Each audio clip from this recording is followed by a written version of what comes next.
ungatholakala ngayibona amaphoyisa ngoba phela mina bengibhalisa istatement ngisho ukuthi ubani engimbonile kubantu bebengihlasela. Uyiphoyisa. Abafile labo bantu baphila. Sengisho ukuthi uyiphoyisa lo muntu ongaboshiwe oyizama ukukubulala. Cha, lona iphoyisa umuntu nje. Abantu engangike ngibabone lapha abantu nje. Abanye abadumile ngalo msebenzi wokubulala abantu.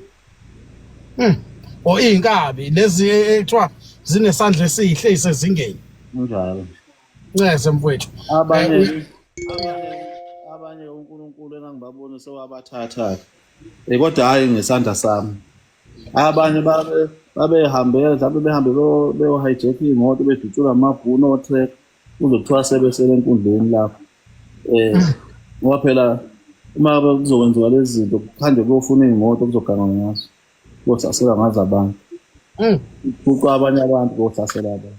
Mfowethu akekho ofisa ukumusho ukuthi ubani omunye owakwazama ukubulala ngoba udaba lisemaphoyiseni. Cha, angifuni impela nje ukusho kanjalo. Hayi. Kodwa okunye engingakusho kunama-page lapha abhalwa njenga-page nje loku-Facebook okunezinto ey'bhalwa oScope, izinto za-recent lezo engikhuluma ngazo. Khona indaba engithanda ukuyikhuluma ekhulunywa abanye babafowethu abathi njengamanje basabela impilo yabo ngenxa yokuthi mina ngabulala abafowabo sengifuna ukubulala bona. Ongelona iqiniso lelo. Unabafowethu nje kunendaba edumile abafowethu abamawele laba emboni yamatekisi ngikhulume ngabo ngoba vele leyonto i-viral. Ngicela ukurelate nje ngestory sabo esiqondene nabo ngoba ngiyafisa ukuthi lapha ababhala khona lezi zinto abayibhalayo ngami noma la abakhuluma khona kuma media platforms nani ukuthi mhlasimpe kebelande kuzokhulunywa amaqiniso kuye kukhothiswa abantu. Ngoba into eyenzeka laba bafowethu sasisebenza nabo ku-association waseBuchanan emakhaya. Uma besebenza nabo ku-association wasemakhaya babe babili bengamawele kukhona osithathu umfowabo oboshiwe njengamanje wagwetshwa olife ababili ukhona uyaphila. Abafowethu siyasebenza nabo kuhle akonakele lutho. Wakhona abanye abafowethu ababefaka iy'celo zokuthi bacela nabo ukuthi bejoyine enhlanganweni.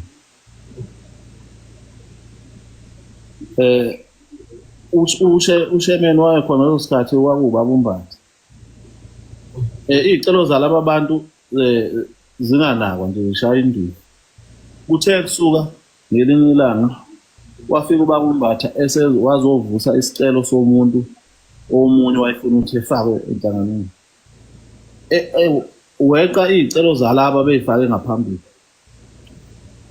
Sathi uma ngabe sibona lolo hlelo kwikomidi lalikhona lilenze ukuthi lo muntu uyavunyelwa ukuthi uyafaka. Sabayeka nje baqede sasithi siyacela ngoba lo muntu ufike kamuva kodwa useyavunyelwa ukuthi akasebenze. Adedele iy'celo zalaba bantu engaphambili ezayithinta abafowethu.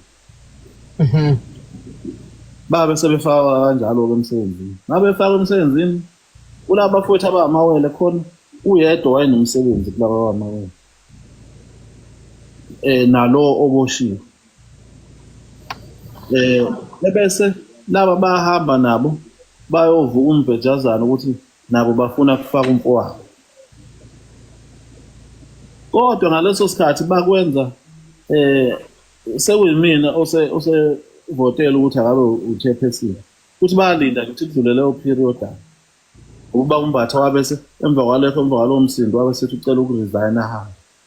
Waresign uMbatha wakhethwa mina ukuthi angibambe temporarily kusazoba ukhetho lolahulumeni osemthethweni. la besesihlala-ke ukhetho kwangaphinde ngavotela ngaba u-chairperson. But before ube lapho kwaba nesixakaxaka esabe sesisuswa yilaba bafowethu. Amawele. Yebo, nomfowabo lo Osejele. Yeah. Bese befuna ukufaka lo mfowabo lo ongenawo umsebenzi. Ngase ngibancenga ukuthi bafowethu indaba yomsindo singaba ndawonye asimusa ukwenza izinto ngomsindo. Asiqale phansi silungise izinto uma nifuna ukufaka umfowenu enzani phela ngendlela. Hayi ukuthi kube nomsindo ngeke. Sahamba ngomsindo lo saze sabizwa inkosi sahamba sayohlala enkosini yakithi esangweni. Inkosi yafike yangincenga lapho. Yathi inkosi noma inkosi nokungenga ukuthi yangincenga. Yabe inkosi isiphakamisa ukuthi kumina njengosihlalo angihambe ngiyosolva lento ngoba laba bantu abathinteka kulento bonke bangesigodi sakhona enkosini yethu yasobuka. So laba bantu bonke nje babengabala ngokwayo banalo ilungelo lokuthi be-operate. Yethi uhulumeni bese kuvalile ukuthi akufakwa abantu kube khona abantu abafakwayo kuma association. But ikhona imithetho yangaphakathi ko-association abasuke beyishayele wona. Angilinganise njengokuthi for the country's authorities whether you suppose ba Hayi angiphozeni. Khona imithetho o-association abasuke beyishayele wona ukuthi bona enhlanganweni mthasimpe uma ngabe udrive seneminyaka emingaka bampromote ukuthi bemvumele ukuthi abe yilunga. Uhulumeni akahambisani nalokho kodwa ama-association amanye akwenza lokho noma uhulumeni engafuni lokho. So kuye kube nemithetho eminye yangaphakathi kuma-association ayenza ngayo ukuthi wona afuna ukuthi ama-association eranwe kanjani on daily basis yabona. Yeah. Daily basis run if I can say like man nenza. So labafowethu-ke ngabe yathi sabe sesisuka enkosini yathi hambani uyokhuluma lento kodwa engabikho umuntu oxoshwayo. Yathiwa nje ngabikho umuntu ozoxoshwa. Phela sahamba sabuyela sawa nomhlangano sihamba nezwi lenkosi. Inkosi-ke iyahlonishwa thina emakhaya la sikhulele khona. Sahamba safike sazama ukulungisa lento lesimo somsindo sasisuka. Sabuyela sasebenza ndawonye. Basiqhubeka sisebenza ndawonye uthe kusuka lapho labafowethu kwanomunye ubaba wakwaNtsele. Sase wayengekho ku-association wethu kodwa naye wayenetekisi nje esebenza ku-association esincikene nabo. Lo baba lo ngathi labafowethu babe nezitafu amawele benezitafu ezithatha ingane zesikole ezisuka emakhaya ziye empangeni. Ukuthi bahambisa ingane ezifunda edolobheni nje empangeni ezisuka emakhaya. Kwase kuba nesikhalo kubazali ngendlela esezwa ngayo ukuthi abazali sebeyacomplain ukuthi ingane sebeyibuyisa late emakhaya. Naye lo baba wayenezingane lapho. Wase seyikhipha ingane zakhe kubona. Nesizathu sokuthi basebenganelisekile ngeservice yabo. Yeah. Mayikhipha ke ingane zakhe lo baba esehambisa ngetekisi yakhe. Nabanye abazali basebefuna ukunamathela kuyena ukuthi hey ngathi ingane lethu ayiphathekile kahle sicela bakhona abayikhiphayo na ezimbalwa kubona. Base-ke futhi base bengakuthandi lokho. Base beforma indaba yokuthi akuyosocongwa lo baba uNtsele. Mfowethu ngicathi ukuphazamisa kunewele la mangezwe kuthiwa ikushuthi angazi noma manje ngibhizi bangiphazamisa nangefoni nje ukuthi ngiyaphoza bazama ukuthi bathi kunewele. Wena kubucele ukuthi uzochaza iside lakho le story. Say clean governance we are indebted to you ukuthi noma nalo silinikela lithuba lodwa noma awunankinga lingangena noma lingene mosuqedile. Alungene la. Lubani iwele bantu bakithi nina enithi kunewele. Lubani? Usakhile biyela. Usakhile. Manje la ngibona imboni yamatekisi usakhile biyela ngimboni. khona nje umuntu othi imboni yamatekisi nomxu iwele lelo wenelisi akabhale phela lo muntu ukuthi uthi ubani Sakhile biyeliwe. Sakhile biyela cisho uye hlambele umboni yamatekisi Ayangazi. sawubona babu wena usakhile biyela Mina wembomvu. okay Hayi uyena impela. okay qhubeka mfowethu biyela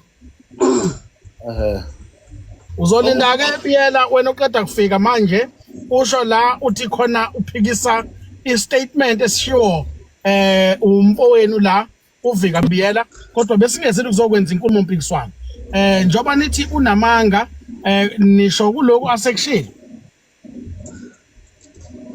Estorini nje asibekile mbomvu. yeah Ngifuna ungena la ongena khona iphathi yethu thina mawele. yeah Ngakhuluma Mbovu akukhulume mina ngiqede. okay ngicela simnike ithuba aqede wewele aqede umfowethu mase uyasho lokusho akaqede. Akaqede kulungile. Akaqede. qhubeka mfowethu biyela Right ke. Ngichazile ukuthi emva kuba ubaba uNtsele lokhuzile ekhiphe ingane zakhe yeah esehambisela kwabe Yeah. lesiplano ukuthi abafowethu laba babe sebeplana ukuyosoconga ubaba uNtsele. amawele Yebo nomfowabo lo boshiwe sesithathu. right Ubaba uNtsele wabulawa emini wasekuseni nje ngobo 7 right ukuchaza ukuthi umuntu uma umazi ungakwazi ukumbona yeah ukuthi usibani bani lo uma umazi hayi ukuthi kwakumnyama noma thabo wakusebusuku kwakusemini nje yeah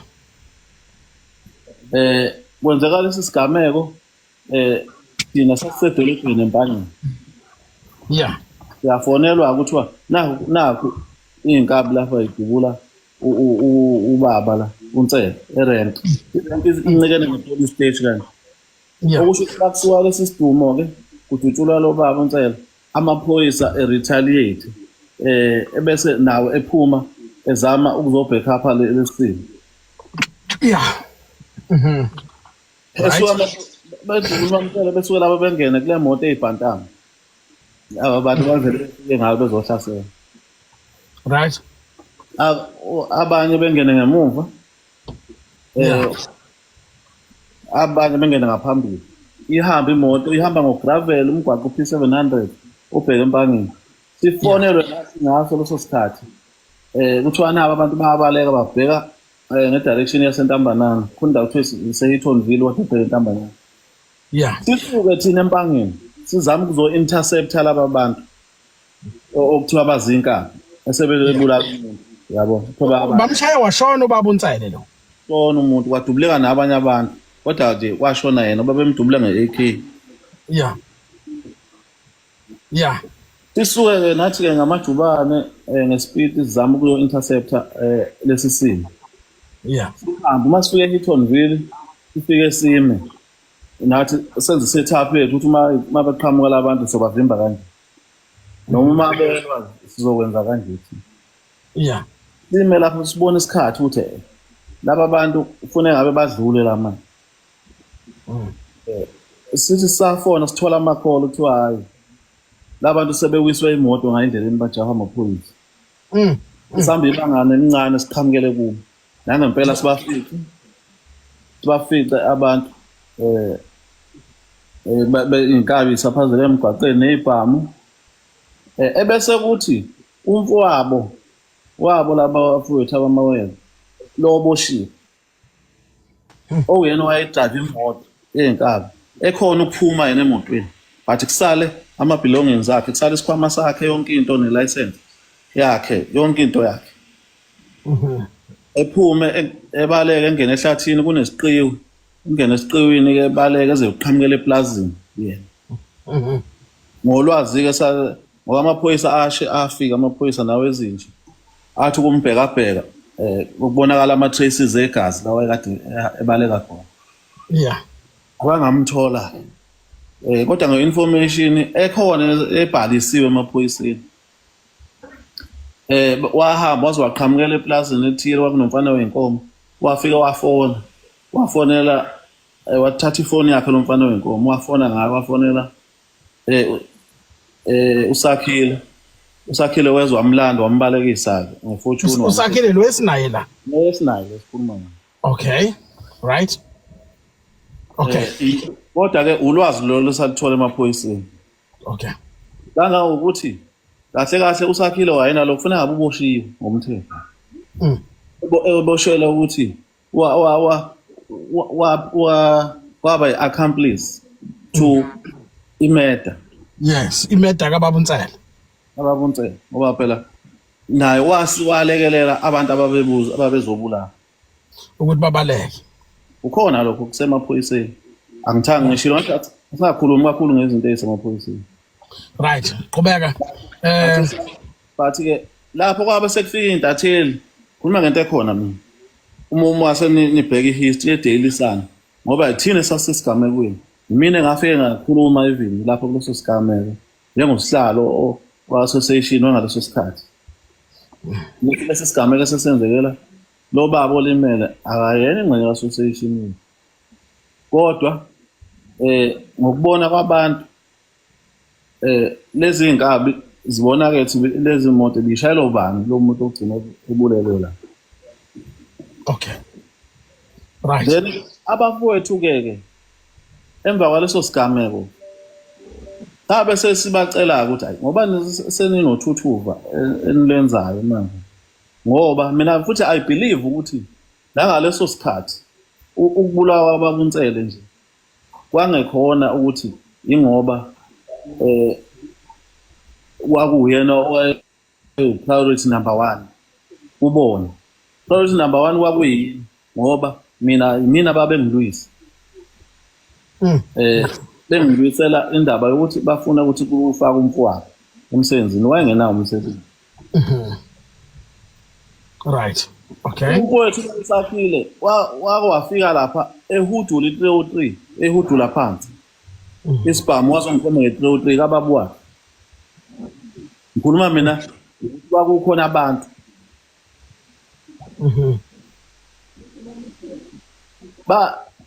ziningi igameko engingayibala kodwa ngikhuluma mina ngento eyenziwayo ababenza direct kimi kungabafowethu ibhamu njalo nathi sinazo siphethe ibhamu sinama-security esasingenza noma yini ukuba sasiqonde ukulwa nabo kodwa nalapho ngangehlisa umoya nje ngibakhulu ngithi bafowethu anikwazi ukwenza le nto eniyenzayo. Umfowethu nje lo owalimala okukhulunywa ngayo uyena umfowethu okwakuthi uma ngabe isimo sishuba kuba uyena okwazi ukuthi akhuze.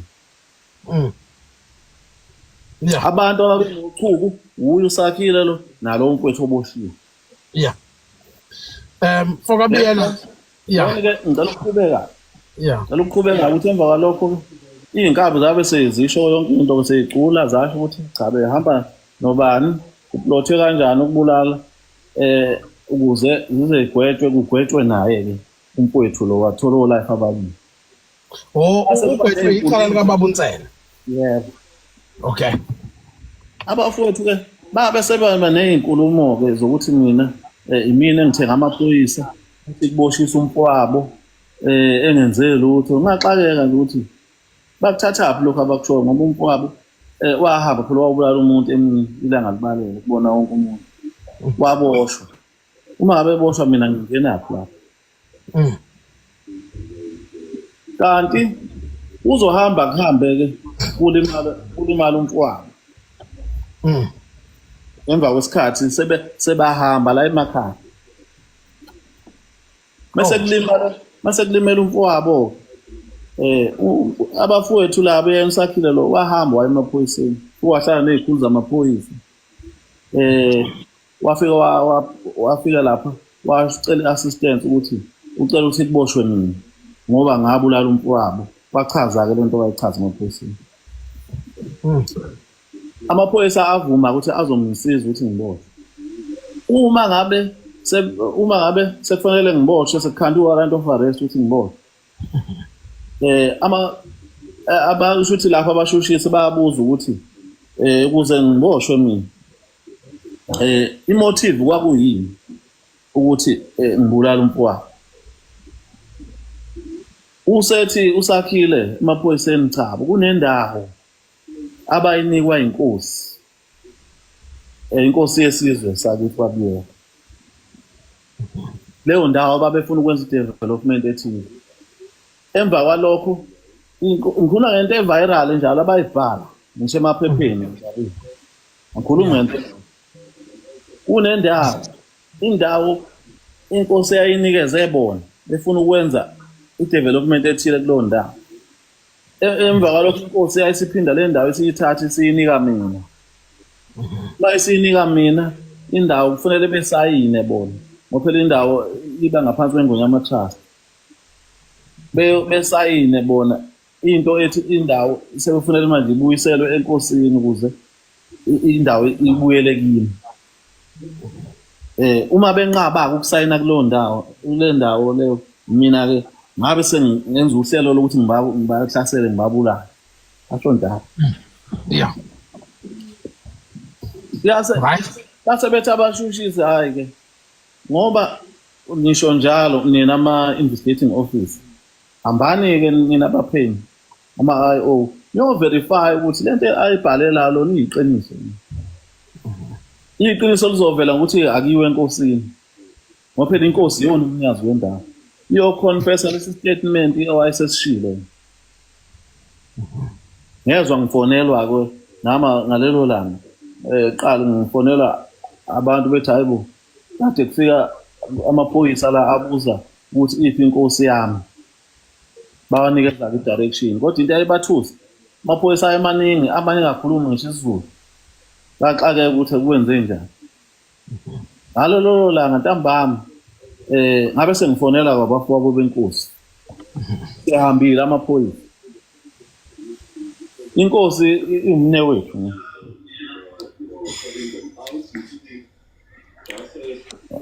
imne wethu inkosi babe sengifonela-ke nabo abane wethu abanye abafowabo benkosi besho ukuthi hayi kade siyangoma sikuthinta nje kade sihlaselwa amaphoyisa akhuluma udaba oluthi wena wabulala iwele ngoba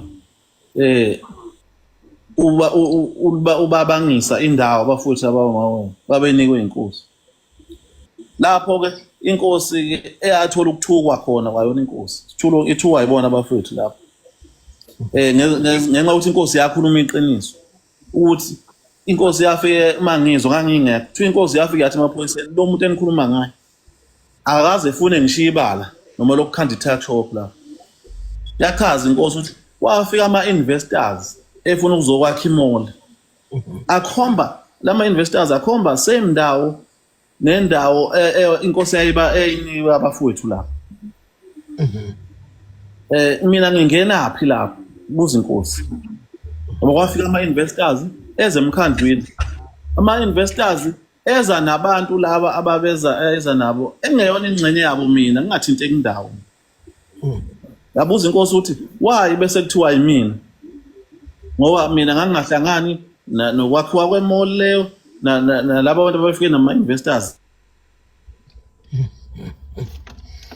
yeah so inkosi yaphi yathi amangahlaza la yeah akhulunyiwe laba inkosi yaze yathi into mina engiyaziyo kusho inkosi yathi inkosi into engiyaziyo tshela amaphoyisa laba bebanga izinto zomgwaqo befika ngisho la esangweni ngifike ngibalamule mina magama lawo enkosi meshe into zomgwaqo ushamatekisi right mfokabiyela yena la umaphoyisa ke la okwafanele ngase ngikhandela uyitulo ukuthi ufuna ngiyoboshwa bese phoxeka kanjalo ngoba kuthiwa ispeed ayifike ngaso ahamba esekhathazekile ebuyele emuva engasahambi ngendlela ayize ngayo ngoba kwase kungasekho manje ukuthi lento izoshintsha kanjani lento yayisibhaliwe yaboshwa uma ngabe inkosi siyiphikisa ithi akuyi ngoba inkosi njengomnikazi wendawo noma kuyiyona nto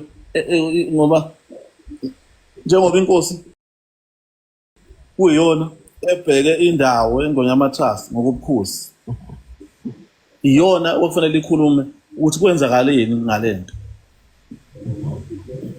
Engayithatha nje ukuthi inkosi iyona eyayiphethe i-main evidence. Yeah. Engangilinka kulama statement ayesebhalwe la. Yeah. Emva kwalokho-ke kwabe sekuhlakazeka kanjalo-ke ngangaboshwa kanjalo. Lento ngayithola-ke emva kwesigameko esiyenzekile ukuthi awusekwenzeke kanje. Then kwase kuba nomsindo omkhulu lokhu ubhizi oqhubekayo ukuthi hayi ngoba kubhalwa kuthiwa mina ngithenga amaphoyisa ama-local police stations awangibophi, nawe province awangibophi ngakhokhela, nawe national-ke amaphoyisa nawo sengiyawakhokhela futhi. Kuyabhalwa kungcoliswa bonke abantu bangcoliswa ngoba abantu bakhuluma iqiniso. Ngizwa kahle. Ngizochazela izwe-ke ukuthi mina angina beef nalabafowethu, akubona futhi abashisa iy'moto zami, esasikuphambanela nje yikho lokhu kuphela ukuthi kwenzeka isigameko. Ngibakhuza ngithi uma kuthi bafuna ukusebenza abayithulele phansi beyisebenzele, sisebenze la emakhaya. Uma bese sebeqala impi ngabathuthisa ngathi bafowethu ngoba mina anifuni impi, anifuni ukusebenza, anifuni impi, ayiqhelani-ke bafowethu eduze kwethu. Bayathutha kanjalo ukuhamba. Kodwa hayi ngoba ngixabene nabo, nginayo ingxabano. Hayi, sizwa kahle Mfokabiyela. Kuningi abaqhubeka bekubhale ukuthi unabantu ababoshwa kulawo macala. Ubhala bona abangani babo labo Scott. Kunabantu ababoshwa kulawo macala, abacula, angazi bacula bathini, kubhalwa zonke izinto. Abakhathali ukubhala ngoba banenkinga yokuthi why mina ngingaboshiwe. Ekubeni mina ngabophisa umfowabo. Asho njalo ngabophisa umfowabo. Umfowabo angimbophisanga. Kuphela ngahamba mina ngawo assista kwisimo. Ngingazi futhi ukuthi uyena involved. Nami ngathi wase ngikho. Ukuthi kanti kunomuntu wakithi la kulesigameko. Iwele leli elalimala awunalwazi bebengasahlali ngasemakhaya. Awuzwanga ngisho ukuthi lalimala kanjani. Bese bekade bahamba la emakhaya. Hayi, ngizwa mfethu ungadinwa, ngicela ukuthi ngoba kulezi statement zizonke mangilalele nabantu belalele emakhaya, angeke ngize ngikukhulumele, ngeke ngize ngikumele, kodwa it is clear okwamanje iposition yakho ewele ikuphi okuphikisayo onokwaziyo based enkulumweni ekhulunywe umfowethu uBhuti uVika. Kukhona okungelona iqiniso, umfowenu osejele uboshelwe indaba kaBaba uNtsele, uyena oyeshayela imoto, wena wamlanda, ikuphi akukhulumile okwamanga endabeni kamfowenu, noma ukhona othi kwamanga entweni ayixoxile yonke wena ukwazi ngenye indlela ungangena wele.